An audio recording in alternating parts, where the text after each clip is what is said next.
प्रेम से बोलिए श्री लक्ष्मी नारायण भगवान की जय।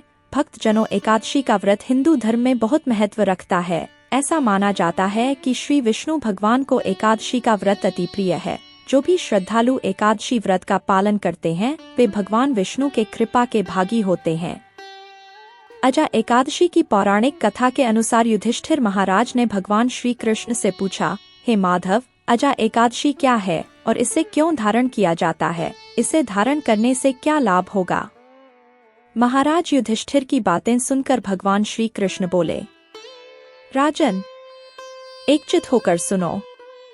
भाद्रपद मास के कृष्ण पक्ष की एकादशी का नाम अजा है। वह सब पापों का नाश करने वाली बताई गई है।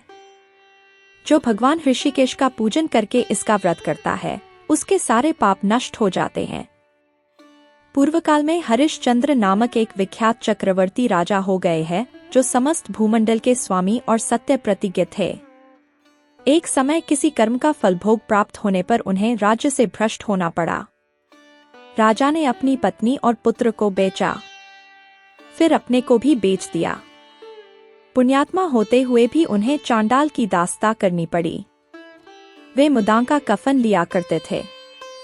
इतने पर भी नृपश्रेष्ठ हरिश्चंद्र सत्य से विचलित नहीं हुए। इस प्रकार चांडाल की दास्ता करते उनके अनेक वर्ष व्यतीत हो गए।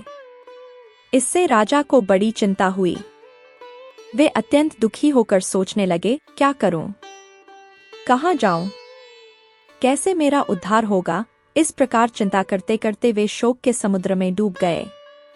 राजा को आतुर जानकर कोई मुनि है उनके पास आए। वे महर्षि गौतम थे। श्रेष्ठ ब्राह्मण को आया देख कुपत्रह ने उनके चरणों में प्रणाम किया और दोनों हाथ जोड़ गौतम के सामने खड़े होकर अपना सारा दुःसमय समाचार कह सुनाया।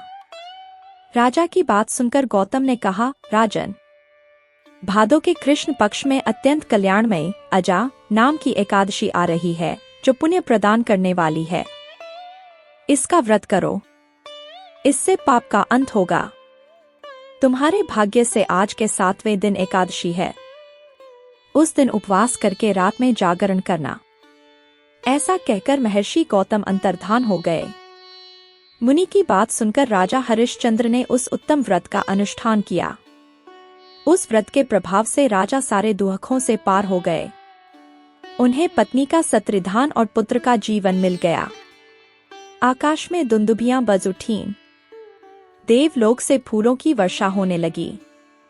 एकादशी के प्रभाव से राजा ने अखंडक राज्य प्राप्त किया और अंत में वे पुरजन तथा परिजनों के साथ स्वर्गलोक को प्राप्त हो गए। राजा युधिष्ठिर, जो मनुष्य ऐसा व्रत करते हैं वे सब पापों से मुक्त हो स्वर्गलोक में जाते हैं। इसके पढ़ने और सुनने से अश्वमेध यज्ञ का फल मिलता है।